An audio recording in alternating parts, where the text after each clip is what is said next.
कैसे होगा विकास जब नेताओं में है खटास।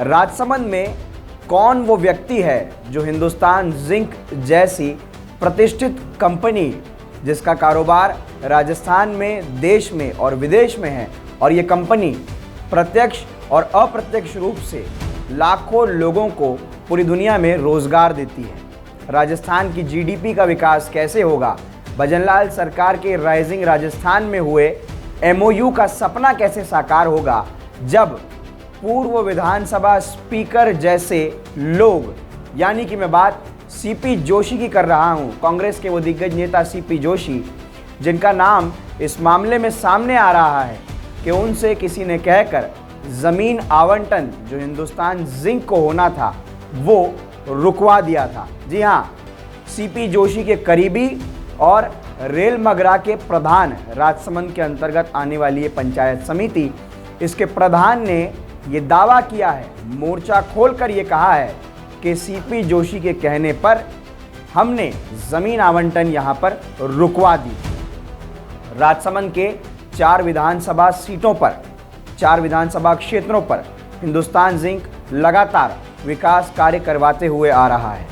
करीब 10,000 लोगों को उस हिंदुस्तान जिंक के प्लांट की वजह से प्रत्यक्ष और अप्रत्यक्ष रूप से रोजगार मिलता है। वहाँ कई तरीके के विकास कार्य और कई तरीके का इंफ्रास्ट्रक्चर डेवलपमेंट हिंदुस्तान जिंक करता है। लेकिन कौन है वो व्यक्ति जो नहीं चाहता कि राजसमंद में और राजस्थान में हिंदुस्तान जिंक के द्वारा इस प्रकार का विकास हो।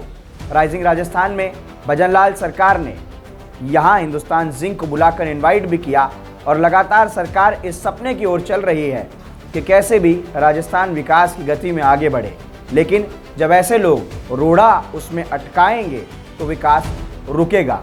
आइए आपको सुनाते हैं रेल मगरा के प्रधान ये कह रहे हैं कि उन्होंने ये कहकर सीपी जोशी से इस ज़मीन आवंटन को रुकवाया और कैसे सीपी जोशी के समर्थक वो मालूम पड़ते हैं, क्योंकि विधानसभा के जो स्पीकर रहे हैं सीपी जोशी, उनके नाम पर मुख्यमंत्री बनने तक के वहाँ पर दावे हो रहे हैं। आइए सबसे पहले प्रधान का आप ये वीडियो देखिए। जिस जमीन को हमने खुद ने सीपी जोशी साहब के नेतृत्व में हमने जमीन को रुकवाया था अलॉटमेंट के,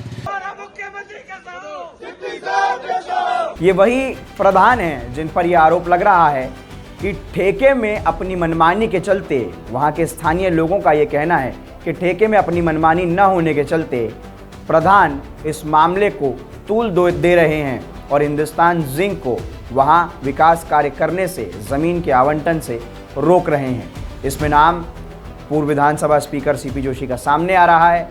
पहले सीपी जोशी खुद नाथद्वारा, जो राजसमंद के अंतर्गत ही आने वाली विधानसभा सीट है, वहाँ से विधायक भी रह चुके हैं।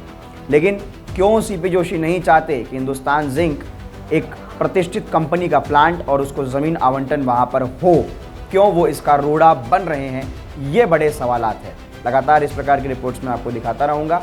तब तक के लिए ले रहा हूँ आकाश आपसे विदा। देखते रहिए सच बेधड़क।